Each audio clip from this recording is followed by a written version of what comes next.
Hello and welcome to Super Great Kids Stories. Wise tales from storytellers around the world, which will make you laugh and sometimes cry. Recommended for ages 5 to 105. I'm Kim and I love stories. Hello, Super Great Kids, and how are you? I've got 3 reasons to be cheerful. First, David and I have been off hunting for more stories in Northern Ireland, and we've had a lovely time recording with some exciting new storytellers. They're coming to Super Great Kids Stories soon. And second, our friend Charlie, who drew our logo of Story Owl, has designed another T-shirt which has mouth open, story, jump, out written on it. Thank you, Charlie, for that. If you want to see it, go to our website, supergreatkidstories.com. And third, today we've got a lovely fairy tale which was collected by the Brothers Grimm in Germany over 200 years ago. It's called Frau Holle, and it's told by storyteller Paul Alborough. Now, just before we hear from Paul, a fairy tale is a story with magical creatures and imaginary lands in it, like Stick Woman from India, or The Snake Sister from Brazil, or The Boy and the Snow Wolf from Siberia. Can you think which is your favourite fairy tale and why? While we have a quick word with the grown-ups. Ready? Off you go. Hello, Super Great David. Hello, Super Great Kim. Do you like colouring? I do, but I think I like writing songs more. Oh, that's a shame, because we have a new colouring book out and I was going to give you one, but you'd probably prefer some guitar strings. New strings. Do you like colouring, Kim? I do, because I really like choosing colours. And there are 2 of my favourite stories, Baba Yaga and Wild Jack and the Two-Headed Giant, to colour in. OK, well, I'll tell you what, Kim. What about I write a song that you can listen to while you're colouring in the new Super Great Kids Colouring Book Volume 2? What, right now? Yeah, here we go. Here's the song. If you colour in and I colour in, we'll all have a super great time. And if you colour one while you listen to the song, a whole lot of us, a whole lot of us, a whole lot of us will have a super great time. Lovely. David? Yes? Isn't that the same song as the Sharing Stories song? Yeah. Didn't I tell you I'm super keen on recycling? Hello, Super Great Kids. I'm back. I wonder which fairy tale you decided is your favourite. I think one of mine is Strawberries in Winter, because I like how the mysterious seasons kindly help the little girl get whatever she needs. I also like The Magic Orange Tree, because the song in it is just brilliant. How about you? Which fairy tale do you like telling or listening to? Do you like making funny voices for your characters? Well, Paul, who tells our next story, is just brilliant at doing funny voices and making you laugh. So, let's get ready to go into a magical land and give a warm welcome to Paul Alborough. Hello, Super Great Kids. It's Paul here. Now, this story has magic and toads and a very kind sister and a very mean sister. And I think you know which one you'd rather have as a friend. Hello, silly children. You should not listen to the next story. In fact, I think you should listen to any other story except this story.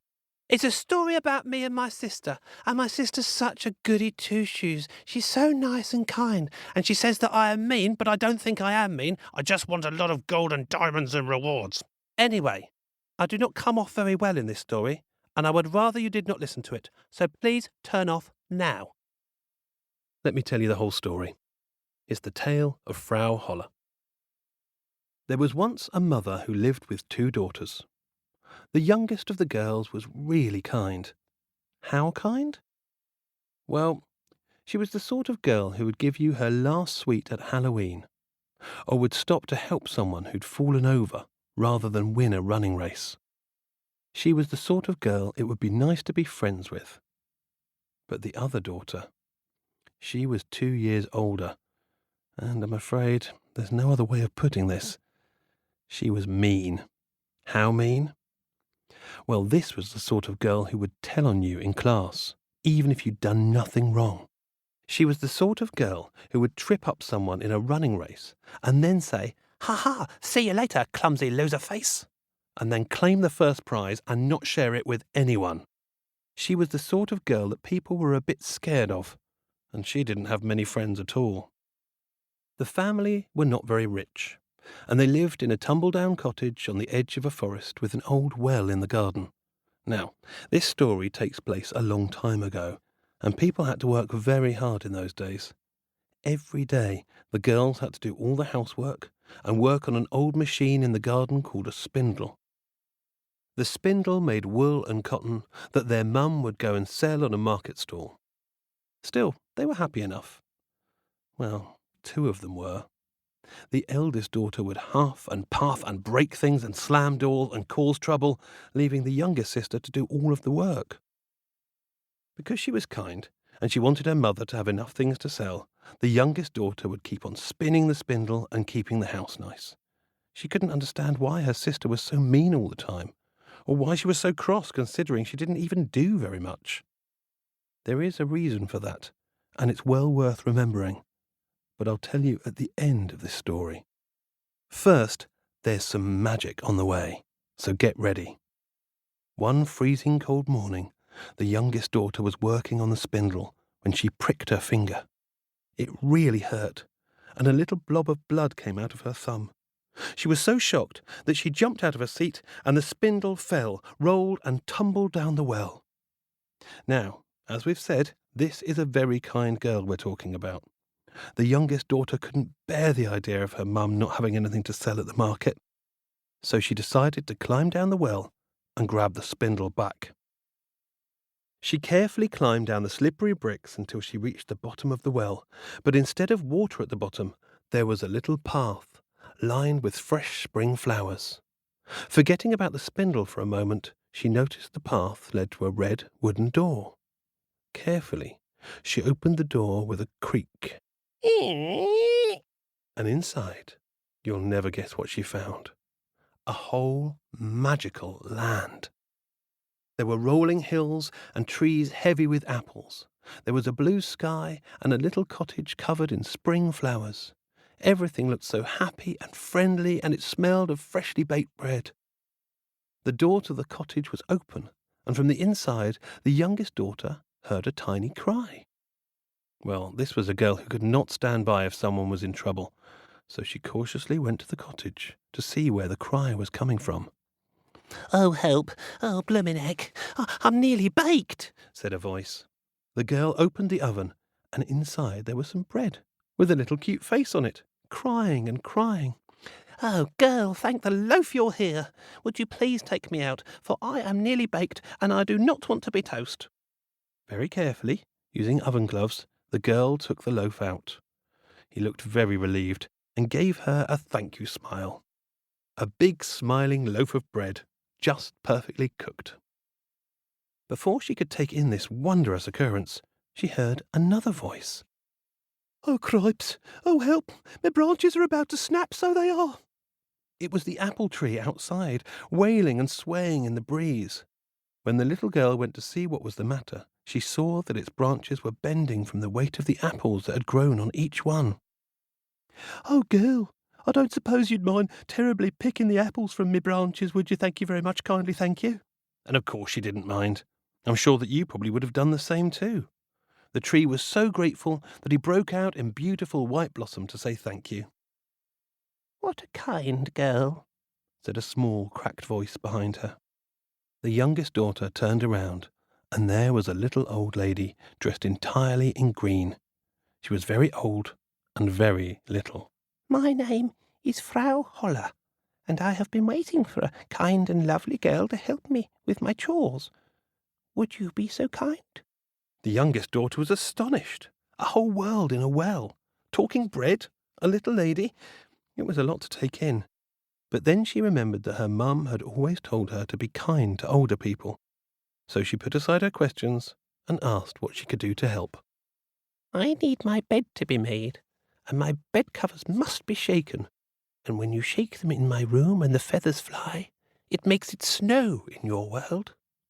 The little girl did as she was told, making feathers fly all around the room. It was a lot of fun. Then she did some washing up, and she had an apple for a snack. She didn't really fancy having any toast, as the loaf of bread had seemed like such a nice fellow. After some time, she got tired and a bit homesick, not to mention a bit worried her mum would be wondering where she'd got to, so she asked to go home. Of course, my little apple blossom, said Frau Holle. It would be my pleasure to get you back safely. As you've probably guessed by now, Frau Holle was not an ordinary little old lady. She was a witch. But not a bad one, like in some stories. Frau Holle was a good witch, a weather witch, and very powerful. The witch said some magic words. I am the breeze that blows across sea. I am the ray of sun.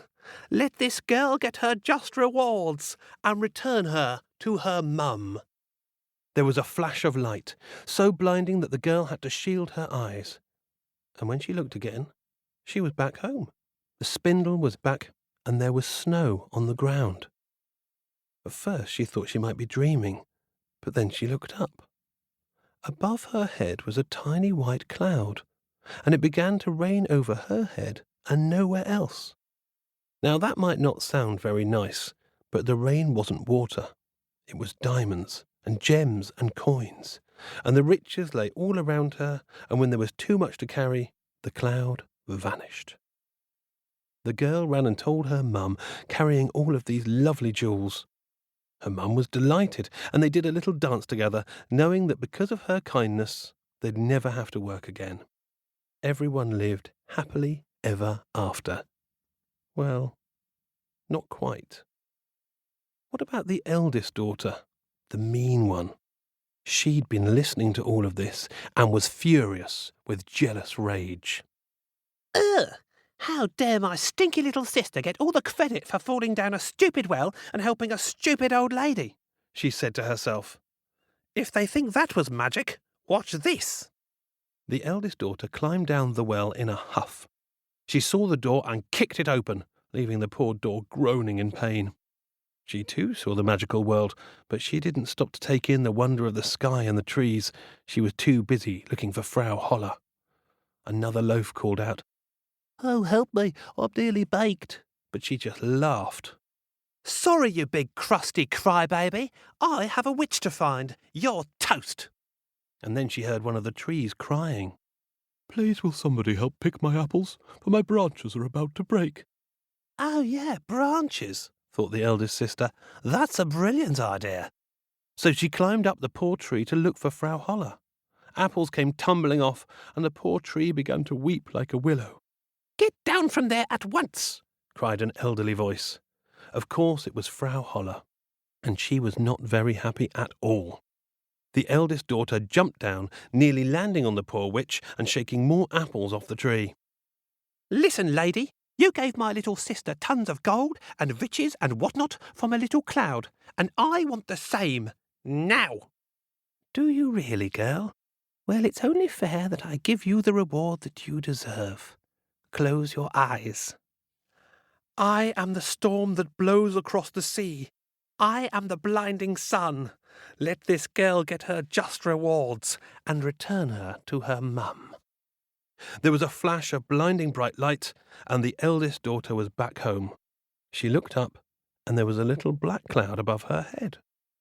Ah, brilliant! I have got my own cloud now, and I will get all my own riches, and then I can run away and live by myself in a mansion, and... And then the rain came down. But it didn't rain diamonds or gold. It rained toads, horrible, slimy toads that landed in the mean girl's hair. And wherever she ran, the cloud followed and the toads poured down. And even though the youngest daughter was a kind girl, she was watching from her window, and she couldn't help but laugh. So that's it. And here's the thing to remember that I promised you earlier in the story. When you go about the world being kind and doing good deeds, you'll find that the world is full of nice people who will often help you out in return. But when you go about expecting the worst from people, well, that's just what you get. And sometimes it might involve raining toads.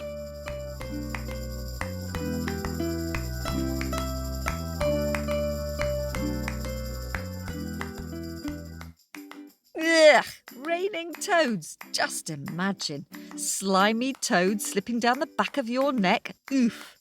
Thanks very much to Paul for that story. Did it remind you of another fairy tale we've had on the podcast from Sicily? That's right, Mama Draga. Have a think about what was similar and what was different between those two stories. Now, one of the best things about making this podcast is hearing from you. And lots of you have been fluttering into our owlet's nest and inspiring us with your pictures.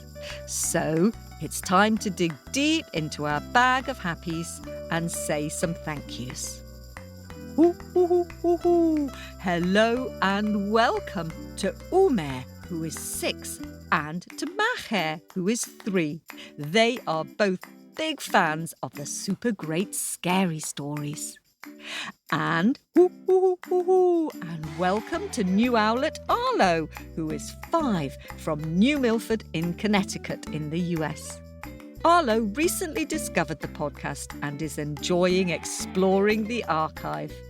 He particularly enjoyed how tadpoles lost their tails and drew a picture of it with all the wriggling little tadpoles. Thank you, Arlo, and happy listening.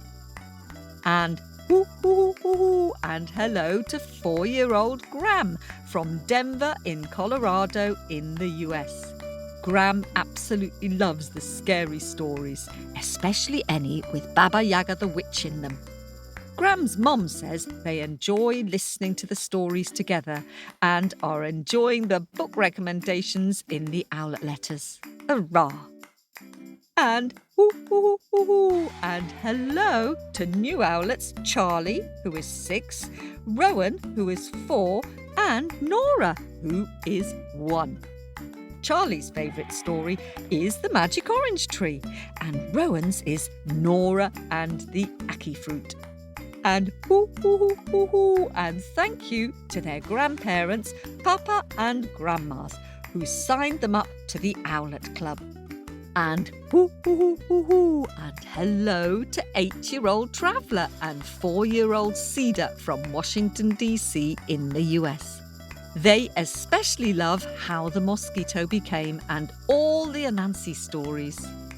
And a very big thanks to all of you who are supporting us on Apple and Patreon. If you'd like to support us, you can subscribe on Apple Podcasts or on Patreon, which you'll find on our website at supergreatkidsstories.com. We offer shout-outs to all subscribers. And there are over 30 bonus stories and at least 15 super great scary stories just waiting to be listened to. Wahahaha! And now, you are all so good at drawing, it's very difficult to choose. But here are some of my picture picks for this week. Thanks to Cora, who is 7, from Georgia in the US. She listens with her younger brother Ephraim. She's drawn a lovely picture of how the phoenix got its colours, with the bird flying up and shimmering in the light. Thanks for the photo of the Johnny cakes you made too, Cora. And thank you to story fans from Oregon in the US, Ella, who is 9, Molly, who is 7, and Ava, who is 3. Molly has drawn a marvellously disgusting green hairy toe. I like your woman in purple exclaiming, "Yucky, yucky, yummy toe." And Ella has drawn a lovely picture of the Indian story, Bikubai and the coconut. I love the way you've drawn Bikubai, who is frustrated at not being able to get that coconut down from the tree. And Ava, I love the big bright sunshine in your picture and all those people that you've drawn. Thank you for sharing these pictures. Glad you're enjoying the stories. And thanks to all of you who sent in pictures. If you'd like to see them, then go to our Facebook page, facebook.com/Super Great Kids Stories. That's it for this week. Bye for now. And remember to check out our new colouring book on Amazon or on our website, supergreatkidsstories.com. This podcast was produced at Wardour Studios in London.